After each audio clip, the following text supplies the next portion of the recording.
Macebells are fucking awesome. And most people have never even heard of them, never mind how to use them. And it's a tragedy, because if you're an athlete, especially any type of combat sport, Macebells should be part of your daily repertoire of training. It's a great way to get into a meditative state. It's phenomenal for building shoulder health and strength, rotational power, as well as the core and the arms getting a great workout. Now, if you learn how to do the simple basics movements like a 360, you've got an exercise that can allow you to build serious functional strength. I've been using them for over 7 years, and in that time I've coached hundreds of people how to use them. Now, I developed my own system throughout this period, and the way I teach it, I'm pretty confident I can get 90% of the people that I teach doing the 360 correctly within an hour. And I'm going to share with you the system that I've developed to teach that exact technique. I'm going to go with a small bell here so I can hold it and pause as I talk. So a couple of things you need to remember during the 360. The first thing, the hand position. The further down I put my hands down the pole, the further away it is from the heaviest part of the bell, meaning the leverage is longer, the weight will feel heavier. That's the disadvantage. The advantage is it's going to move through the arc a lot slower, giving you more time to react and feel the movement. Contra to that, the further I move my hand up the pole, the lighter this bell becomes because the leverage is shorter, but the faster the bell will move through space, requiring me to react quicker, much faster, and be more in tune to the timing. So it's important that you choose the correct weight for your ability. And trust me, I've seen big men humbled with a 4 kg mace when they first start. And also that you find the right distance between the handle and the bell. Once you've got your positioning, I'm going to do it this way. The first thing I want you to think of is this. If this shoulder's itchy, what hand would you scratch it with? Most people will do this over that.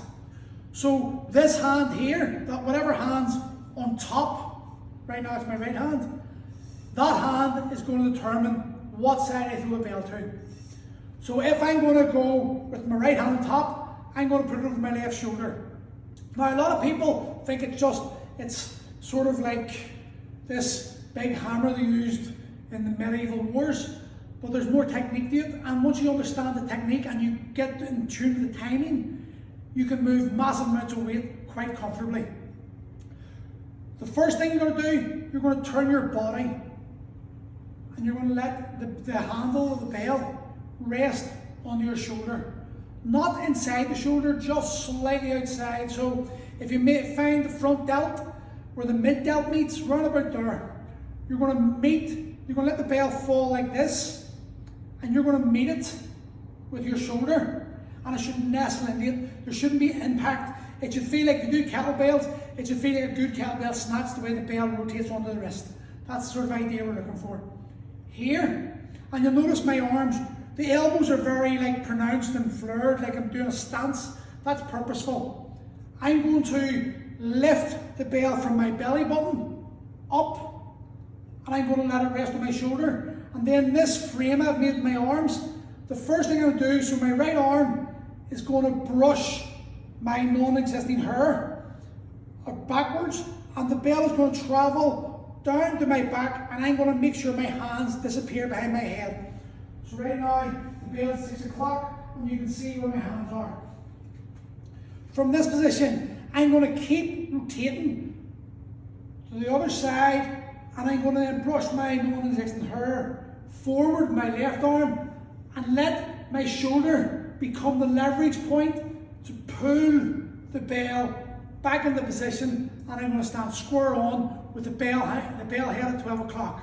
I'm going to repeat it again. I'm going to rotate through the hips and waist, let the bell fall slightly, nestle into my arm, travel up using the shoulder as a leverage point, let the bell slide down my back, hands go behind my head, rotate on round, pull the bell up as I push my hair forward again, use the other shoulder as the leverage point, and bring it to front square on again at 12 o'clock.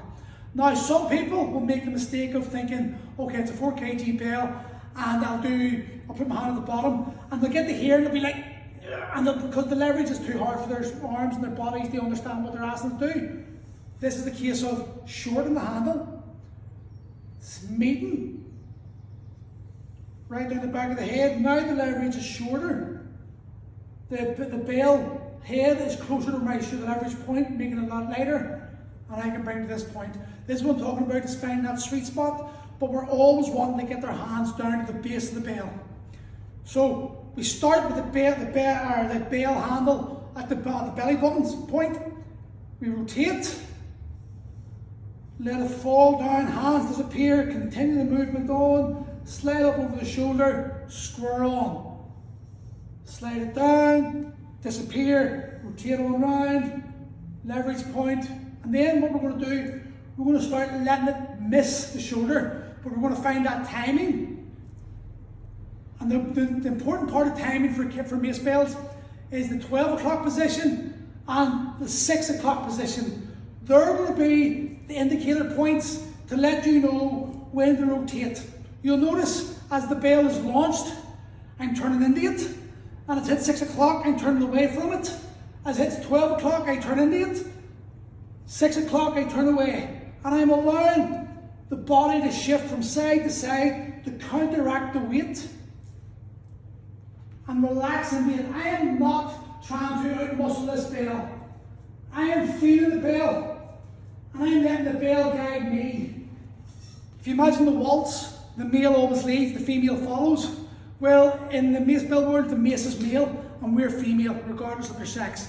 We have to feel into it and we have to let the bell do the work, and we follow the path it wants to go. And our job is to recognize the timing of the movement and allow them just meet it where it's at. We don't try to use our muscles to fight against it. We connect with it.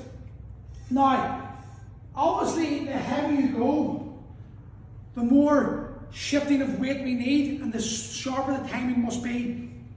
This bell's 15 kg, this is 20 kg. I'm out of practice, I won't try that. And the big yellow one, that is an adjustable mace, that's up to 16 kg. But the handle, as you can see, is a lot longer than this one. This means that this bell is going to have a more arc of travel. It's going to be slower. It's going to give me more time to react.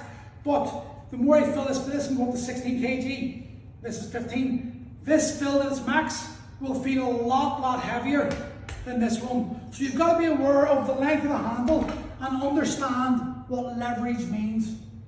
The 15 kg, I'm going to use the 15 kg to show you, because this one is only about 10 kg at the moment with the lack of water in it. So I'm going to start here. You'll notice when I do this, the shifting of weight. You'll see how I turn and I turn away. 6 o'clock, I turn and I pull the bell over my shoulders. As it hits 12 o'clock, I launch it again. From behind.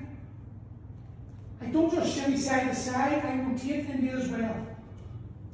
So it's a slight deviation off centre line as well as rotation of the shoulders.